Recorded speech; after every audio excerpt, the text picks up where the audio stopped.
Ladies and gentlemen, joining us now is a man who is a 3-time NFL Defensive Player of the Year.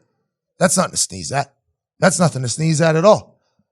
He was a 5-time All-Pro, a Walter Payton Man of the Year, 2-time NFL sacks leader, and a hell of a philanthropist. Now he's an executive producer of a TV show, a host of a TV show. He's taking over the world while saving it. Ladies and gentlemen, Justin James, J.J. Watt. You are too kind. Thank you. Hey, no problem, man. Oh, that's true, though. That's an insane resume to think about. I was watching your Wisconsin commencement speech, which you did incredible, by the way. I assume Thank you. I was trying to just keep pace with you after what you did at the NFL draft. Well, I think you were much more motivating than I was, which is a smart move. Were you nervous as hell for that? I honestly wasn't. I was excited about it, and I would have been nervous if I had to write it down, and I would have been nervous if they made me read it off a prompter like initially they talked about. But once they gave me the okay to just kind of talk and do it off the top of my head, then I wasn't as nervous because I knew what I wanted to say, You freestyled that? You look so calm and collected. I had no idea that was just off the top of the head. That's incredible. See, if you talk slow enough and you give yourself enough pauses, you can come up with anything. That's my entire. I was just winging it, and I just wanted to make him laugh. I mean, I'm from Wisconsin, so it's the easiest thing. It felt like I was at home. It felt like I was talking to a bunch of my family members, and I mean, you talk about spotted cow, you talk about cheese curds, and you're automatically going to be off to a hot start. Are you happy you went before Robert Smith? Because now I think if you're a rich person, you're expected to pay off college debt. I mean, I came in and I was thinking, all right. I'm not trying to blow the world away here. I'm not going to be on any list of top 10, but maybe for 2019, if I could make the top 5 speeches of 2019, and then Robert Smith comes along and just wipes the whole map out. Well, there goes that. My 2019 commencement speech is getting 0 YouTube hits from here out. You really bad timing too. He didn't even let you really sit on it for a week. It was 3 days later. What a baller move! Are you kidding me though? I mean.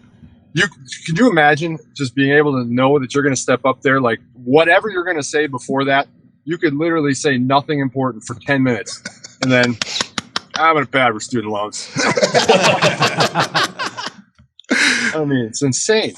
You said in that speech, I think the thing that I took away most from it is when you said that both positive reinforcement and negative reinforcement can be a motivator for you. And you thought back to the night you were drafted, partying with your friends, your high school coaches, your family. Everybody was so proud of you. And that night before you went to bed, you decided to check the Twitter. And the first thing you saw was a Houston Texan diehard fan at the Houston Texan draft party booing obnoxiously directly into the camera out of anger of drafting this white kid from Wisconsin. Yeah. I took away from that you are a massive chip on the shoulder guy. If you say I can't do something, I'm going to do it. Am I right there? Absolutely. Yes. And what you've done since then is go on to become the most dominant football player on the field whenever you're on it. That has to feel good. And how often, whenever you're working out, because I hear you overwork out, by the way, I hear you work out too much. What does J.J. Watt say to himself while working out? Fuck that guy on draft night. There's a lot of people who think I'm nothing. What is the self-motivation to J.J. Watt to continue getting better?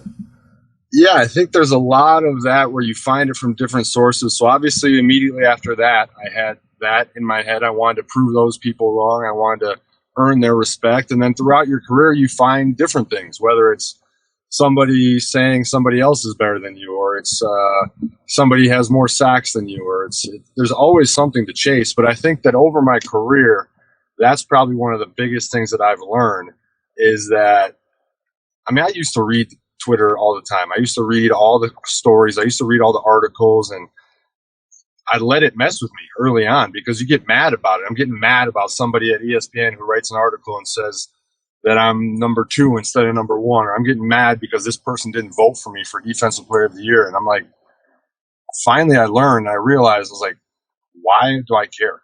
Why do I care what this person has to say? And I think the injuries really helped me with that.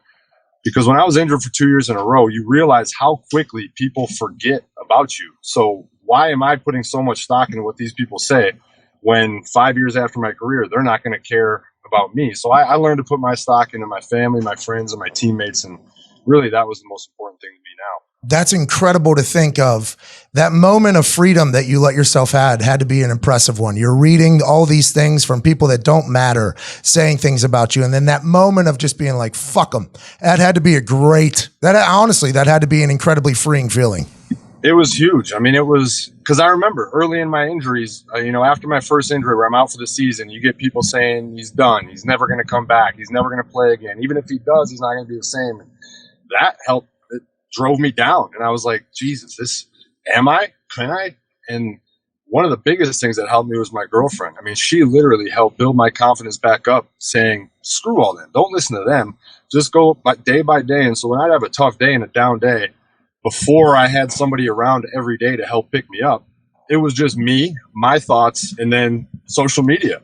And so that was another really helpful thing to have her in the house every day to kind of be a balancing factor where I'm reading social media how bad I am or how bad I'm going to be.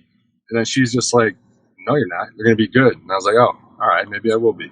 Did you, because you were very private with your private life. And I don't know if it was a real thing or not, but people are saying you go to bed at like 9 p.m., you do this, you don't go out, and then your personal life was kind of non-existent. And then I remember there was an awkward moment on a red carpet we don't have to get into where you kind of got put in a bad spot, but then you started dating this professional soccer player named who?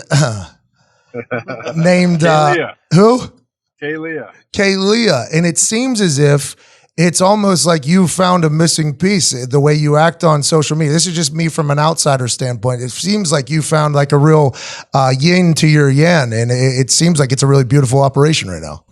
I appreciate it. She's great. I mean, you're going through earlier in your career and you have, like I said, social media. You go to these events, you do all these things, and the world wants to know so much about your personal life, but you're trying to figure it out yourself. So you don't want to be out there posting and doing all these different things when you don't know exactly the direction you're going. So once I found Kay and I obviously knew that she was special, then you feel comfortable with it. And then you don't feel like you have to be trying to live up to everybody's expectations or what they want. You're comfortable and happy with your life, and you share it when you want to share it. You don't when you don't want to.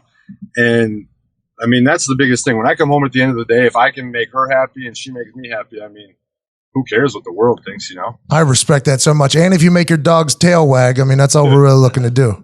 That's why I'm sitting in my driveway right now, because as soon as I open that garage door, my dogs are going to go bananas. I mean, you want to talk about a way to not have kids for a long time? Just get a couple dogs. Oh, amen. Hey, man, I'm on your team there. Let's go back to the chip on the shoulder. Is that why you left Central Michigan and went to Wisconsin, because you thought you were destined for something bigger than Central Michigan, or is it strictly because you wanted to go back home to Wisconsin? No, I wanted more. I mean, I was at Central Michigan. I started at tight end there, but they ran the spread, and they had, I think I played like 15 plays a game, maybe 20, and there was writing on the wall that they wanted to move me to offensive tackle. So I said, if I'm going to do all this, I'm going to put in all this work. I mean, you know how hard it is, off-season workouts in college and all those workouts you do in classes. I said, if I'm going to put in all this work, I'm going to take the biggest shot I can take. I'm going to do it all. And I'm either going to go big or I'm going to fail. And thankfully for my parents, I mean, I told them when I was leaving high school, don't worry, I got college paid for. And we're a middle-class family. I mean, so it's not like we were rich and they had money in case No, they started planning for my brother's colleges because they thought mine was paid for. So for them to be able to tell me, okay, we can pay for 1 year at Wisconsin and allow me to gamble on myself, that was one of the biggest things, also a motivating factor for me. I wasn't only gambling on myself, but I was also proving to my parents that their investment was worth it. Oh my God, that's awesome. Butch Jones, he was at West Virginia before he got up there to Central Michigan. What a wild fucking animal that guy is. Wild. You don't have to say anything. I will. Wild, wild animal. You get drafted to Houston, a guy boos, and then you just go on to be an absolute game wrecker on all 4 downs. Why did you choose to play special teams and fuck up everybody's life for a long time? Oh. Yeah, let's talk about it. I mean, you're one of the most fun players I've ever played against. Oh, that means hold on, we're going to clip that for sure. First of all, I mean, if we really want to get deep into things, I'm still upset that you didn't get the Monday Night Football gig. I mean, we're going to clip that too. Thank you, JJ. Just keep them coming. I just to see the pure brilliance that you would come up with on a weekly basis, and to see, I mean, it would have been the most clip-worthy program of all time. So Oh man, JJ. I'm on your side in that one. Hey, you got a big brain. I can already tell. I respect that a lot. I like that a lot. As big as your biceps. For those that aren't watching on YouTube, I went and literally got a huge pump in right beforehand because I wanted JJ to be impressed with my sleeveless hoodie I got Is on. this a one-day sleeveless shirt thing, or is this a daily? It's my life, really. I get kicked out of a lot of places because of it. I love it, man. A little sleeveless shirt and jorts. Nothing beats it. It's funny you say that. I mean, that's literally my. Those suckers are riding high too, brother. Well, when you got quads, you got to let the world eat. Let the world know you got them.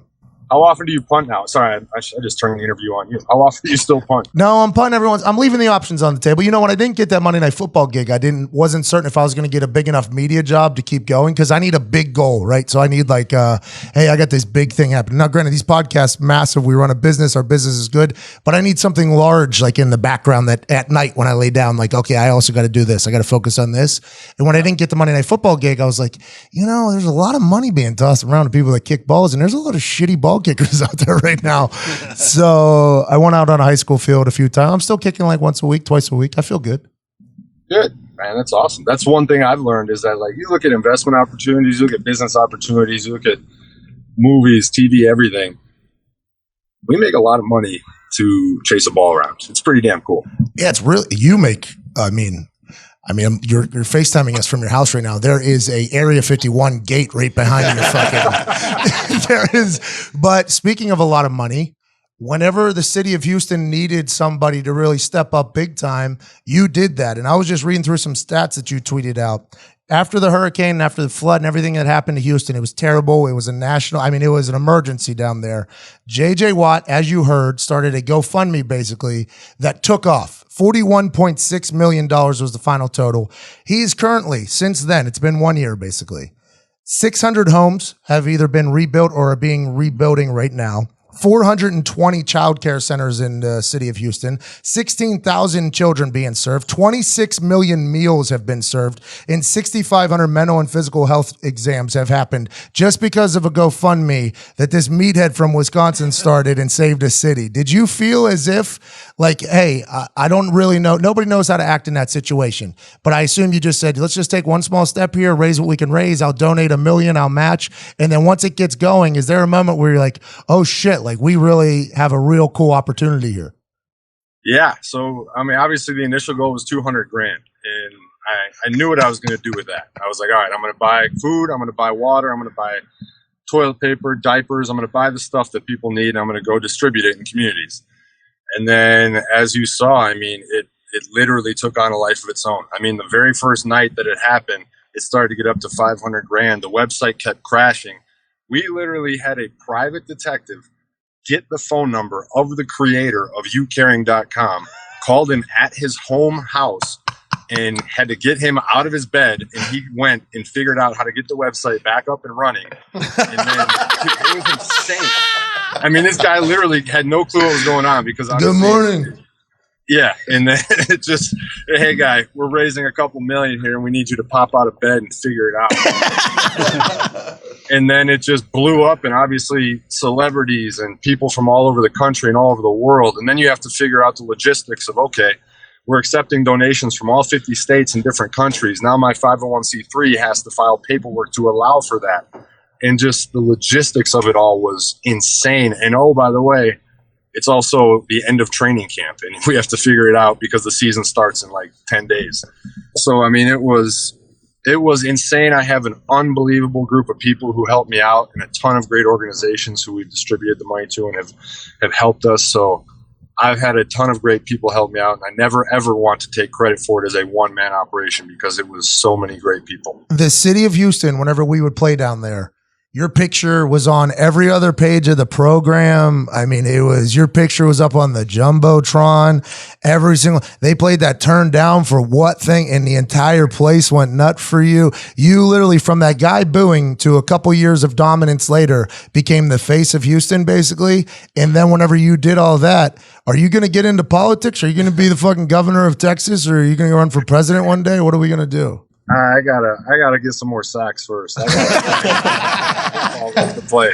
I've tried to think about what I'm gonna do after my career, man. But every time I try and think about it, it's just there's too many. Like you could go movies, you could go TV, you could go politics, you could go anywhere you want, and there's just too much to think about. And I truly feel like I have a lot more football left in me, and I'm excited about that. So I'm focused on that at the moment. I'm enjoying it. I'm loving it, and it's a hard game to give up, man. I love the daily work of, like you said, trying to get better at something and still trying to prove that even now, after 2 years of injuries, I still have a lot left. You got 16 sacks last year. Nobody's talking about you at all. Like whenever I was going through the stats of last year and I read that you had 16 sacks last year, I was like, damn, I didn't know. I had no idea. Nobody's even talking about the JJ Watt. Nobody's even talking about the Houston Texans making the playoffs and with a quarterback that seems to be legit for the first time. Nobody's really talking about the Houston Texans. That's got to feel pretty good going into training camp that you guys are kind of a underrated weapon right now. Yeah, the thing that people immediately talk to me about in my interviews are either off the field things, obviously, or the 2 years of injuries. And I've been trying to kind of put the 2 years of injuries behind me because, like you said, last year I was fortunate enough to get back to playing good football. And so I think it's going to take at least one more year of playing at that level before people forget about what happened with the injuries and stuff and remember what I can do on the field. And then we do have a good team. We have a very good team. We have a lot of good guys. We have good chemistry. Obviously, we ran into a good Colts team in the playoffs, but I think that it's a matter of making it and doing it on the field rather than talking about what we're going to be able to do or where we want to go. And this city of Houston hasn't really had anything since.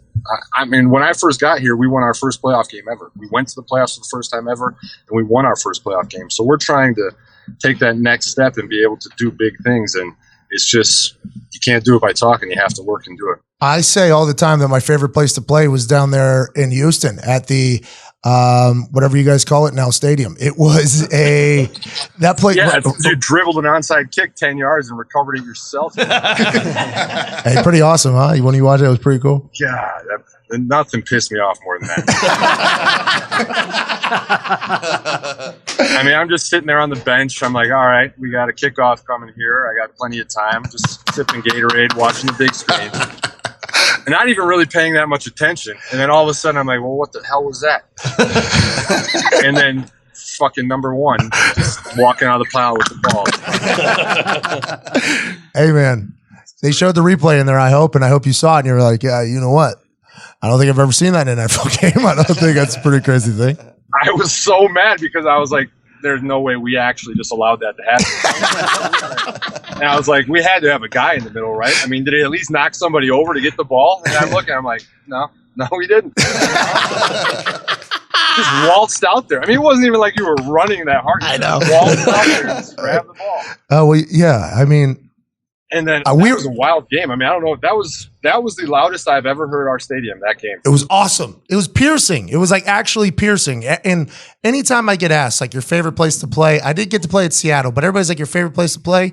I always say Houston, man. It was always like a primetime game. It always felt like it was like a Super Bowl, like a playoff game. And the crowd was into it. They were loud and they were into it. That doesn't happen everywhere. I'll be excited to watch if you guys could continue to win what that place is going to do. It's going to be incredible. I agree, man. When you start winning, the place gets nuts. They love football down here. We have the Rockets who are doing great. We have the Astros who have obviously been unbelievable. We have the soccer teams. But, at the end of the day, Texas is a football state. And so when you string some wins together, it's a blast, man. Hey, is this Ultimate Tag Show going to suck or what? Is it pretty good? Okay, for those that don't know, a JJ Watt production has happened with his brothers Derek and TJ, who are also in the NFL. Congrats to the Watt family, by the way, hitting a triple for NFL kids. That's pretty incredible. But you got into this game show type world. You executive produced the show. You hosted the show. It's coming in early 2020. It seems like an incredible concept. Were you amazed by how hard it was? Did you enjoy the process? Is it going to be good? All that stuff. So my brothers and I host the show, and whenever you put all three of us into a room, it's a bit of a cluster as it is. I've obviously done a little TV. Both of my brothers really haven't done anything. So when I came on board, I said I want my brothers to host with me, and you could tell Fox was a little bit like, they've never hosted before. We don't know what they can do. And I said, just trust me. We'll figure it out. And we got to the first day of rehearsal before we started filming, and every Fox executive was kind of looking around like, oh, we're fucked. I mean, we had one that was like nervous and stuttering on his lines. We had another one who couldn't read the teleprompter. And I was like, oh, no. And then literally the lights came on when it was time for it to really happen, and the show started, and it was like brand new people. I think it's just that athlete in you where you don't really like the rehearsal. You don't do it. But once the show starts and once the lights come on, they were awesome. And it was so much fun to watch them grow and get better, and for all of us to interact and mess around. And then the show itself is way better than I thought it was going to be. So I was really excited about it because tag is a game we've all played, and we take it to these crazy levels. We have one that's a steel cage 30 feet up in the air. You don't have any harnesses or anything. So if you fall right onto a mat 30 feet down. We have another one that you're like jumping off of trampolines and stuff. So I was excited about it. But then when I saw it in person, I saw how unbelievable these athletes are. And I mean, it's physical. People are smashing their faces into stuff. People are getting injuries. It's like a sport. It's not really a game show. And so it was a ton of fun. We have, I think it's 12 professional taggers. So there's like a little of that American Gladiators feel to it where you're going to see the same taggers every week. And they're some of the best athletes I've ever seen. I mean, I'm in the NFL and I see obviously a lot of athletes all the time. There's a couple athletes on Ultimate Tag that are the best athletes I've ever seen. So what do you got to do? You just got to stay away for like 2 minutes and you win? Stay away from the professional taggers?